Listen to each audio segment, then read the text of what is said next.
It is time to Connect to Congress, a segment where we talk directly to Washington lawmakers who represent us here in the San Joaquin Valley. Now, we are talking with Republican representative of California's 5th Congressional District, Tom McClintock, live from Washington, D.C. Congressman, good morning. Thanks for joining us today. Good morning. It's my pleasure. This is a big day for the House, a vote for a bill that would fund the government and avoid a government shutdown. It is scheduled for today. We would like to know how you are voting, why, and do you think the bill will pass? I'm a no vote. The good news is the bill will prevent a shutdown. The bad news is it continues us on a completely unsustainable spending path for the next 3 months. Our interest costs on our borrowing now exceed the entire amount of money that we spend on our national defense. Just renting money we've already spent. We're up to $35 trillion of debt and a $2.5 trillion deficit. Think of that just in this year, of adding $20,000 to your credit card statement, which you are obligated to pay back through your future taxes. We can't continue down this road. If it was attached to some matter of overwhelming national priority like voter integrity, I would support it.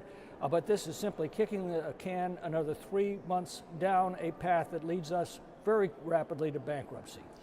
We just recently, earlier this hour, talked with Democratic Congressman Costa, who said he thought that it would likely pass in a bipartisan manner. So if it does not, and you get what you want based on your voting, what would happen next? Well, then we're going to have to start cutting spending, which is inevitable.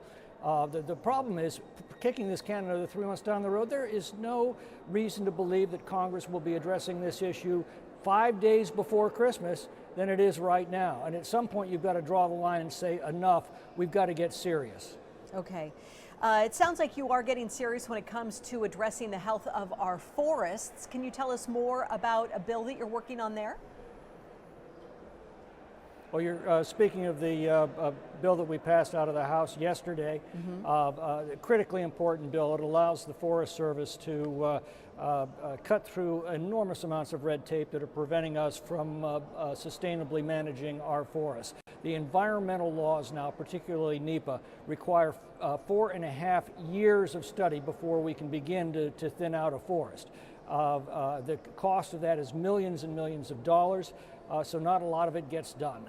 This bill cuts through all that red tape and restores the proven forest practices that we had throughout most of the 20th century that protected our forests and assured thriving mountain economies. Are these federal forests, state forests? Because I know part of your district is in this area. These are federal forests. Okay, thank you. These are federal forests. Okay.